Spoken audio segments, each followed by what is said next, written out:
और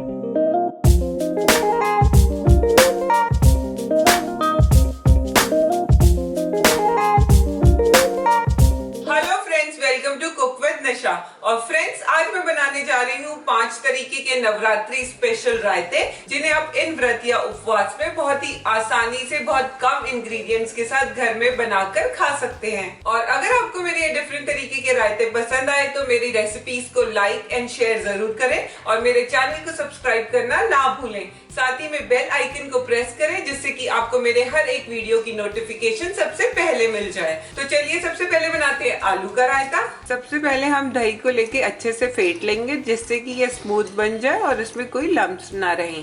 फिर भी दही अगर आपको गाढ़ी लग रही है तो इसमें थोड़ा सा दूध डालकर इसे अच्छे से मिला लें। और यहाँ आप देखेंगे कि हमारे सारे लम्प्स चले गए।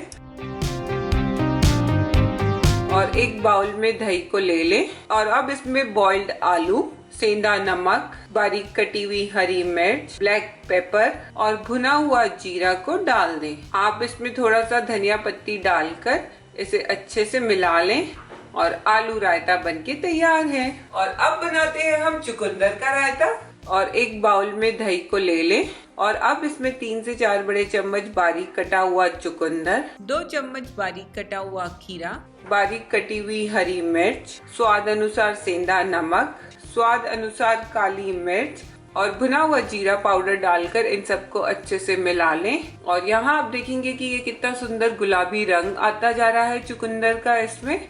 और यहाँ हमारा चुकंदर का रायता बनके तैयार है।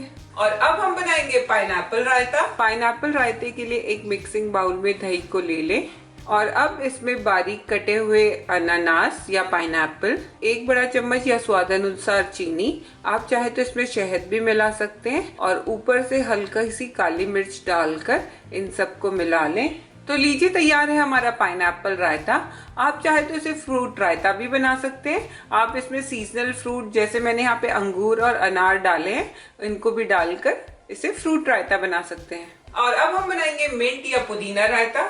इसके लिए सबसे पहले दही ले लें और यहाँ पर मैंने पुदीने और धनिए की चटनी तैयार कर ली है। और अब इस चटनी को हम इस दही में डालेंगे। ये चटनी बनाने के लिए पुदीना, धनिया, हरी मिर्च और थोड़ा सा सेंधा नमक डालकर ग्राइंडर जार में पीस लें और चटनी बनके तैयार हो जाएगी।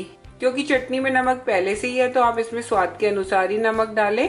भुना हुआ जीरा पाउडर, पुदीने की पत्तियां, आप इसमें थोड़ा सा धनिया पत्ती डालकर इसे अच्छे से मिला लें। और यहाँ तैयार है हमारा पुदीना रायता। ये रायता इस नवरात्रे के व्रत में हमारी बॉडी को कूल रखेगा। और हमारा लास्ट है मखाने का रायता। और अब एक कढ़ाई लें और इसमें 1 चम्मच घी डालकर घी को गर्म होने दें। घी को हल्का सा ही गर्म करें। तो घी यहाँ पे गर्म हो गया और अब इसमें 15 से 20 मखाने डालकर उन्हें भून लें। हमें इन्हें बिल्कुल हल्का ब्राउन होने तक भूनना है। लगभग 2 मिनट में लो फ्लेम में आप देखेंगे कि ये ब्राउन हो गए।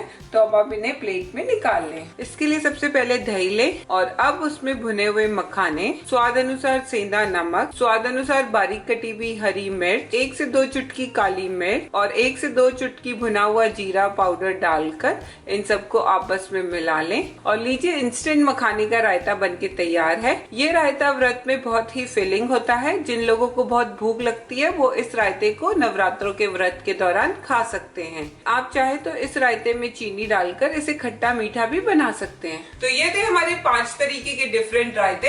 इनको आप इन नवरात्रों के फास्ट में जरूर ट्राई कीजिए और मुझे कमेंट्स करके बताइए कि आपको कौन सा रायता पसंद आया। तो इन रायते की खास बात यह है कि अगर आपकी व्रत के दौरान एनर्जी लो हो रही है या आपको कुछ फिलिंग खाने को चाहिए तो आप इन रायतों को बनाकर खा सकते हैं। और मैं मिलती हूँ अपनी नेक्स्ट रेसिपी के साथ। तब तक के लिए बाय बाय।